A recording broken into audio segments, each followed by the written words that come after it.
Surrey go into the final day at Lords requiring just 46 more runs to win, with 6 wickets in hand to record their second successive victory of the LV County Championship season and their 6th in a row in total, following a dramatic day in which 19 wickets fell, with Middlesex collapsing horribly.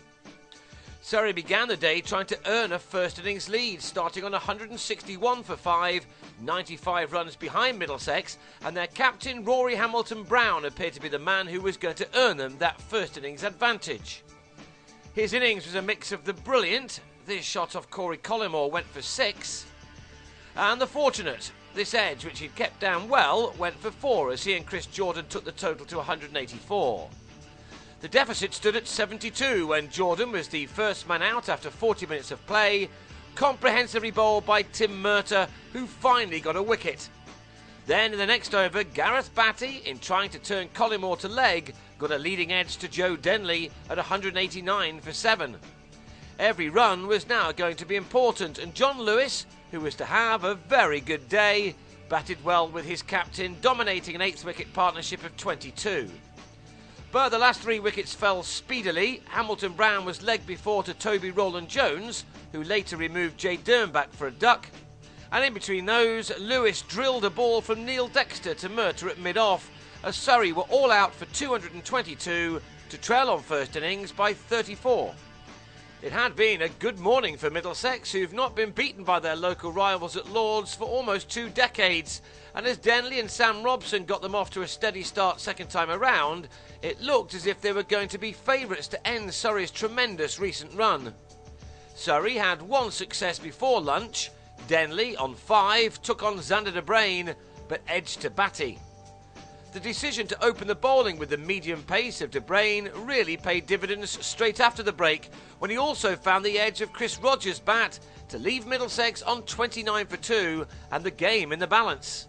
But Robson and first innings hero Darvin Milan then steadied their ship with a stand of 35, which was again putting their side ahead, if not in control, of this fascinating game of LV County Championship cricket.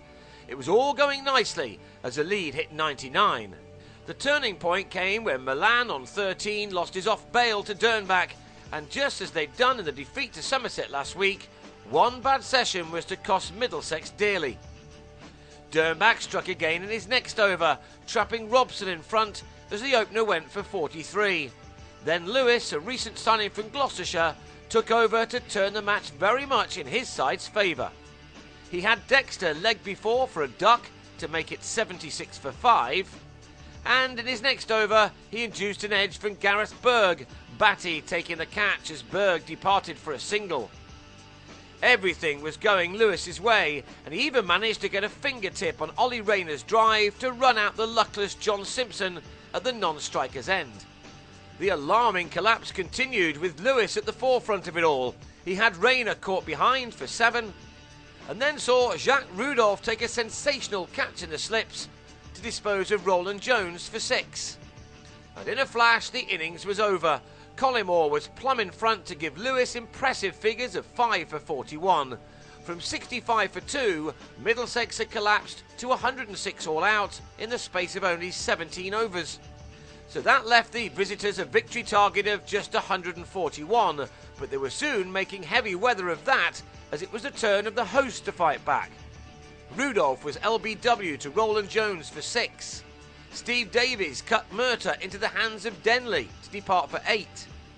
And Mark Ramprakash was very well held by Milan off Rowland-Jones bowling to leave Surrey now in real trouble on 22 for 3. So Hamilton-Brown suddenly found himself back at the crease for the second time in the day, and his innings was to prove to be the crucial one. He did lose to Brain for 15 to end a 4th wicket partnership of 46, the South African cutting a wide ball to Rogers. But the Surrey skipper played his shots to take his side closer to their target before bad light ended the day with victory just about in sight. His all-important and very impressive 50 was reached at a runner ball, and it was the innings which could prove the difference between these two sides. Had this tough chance offered by Tom Maynard been taken off Dexter just before stumps, then we would have had an even more fascinating finale to this match.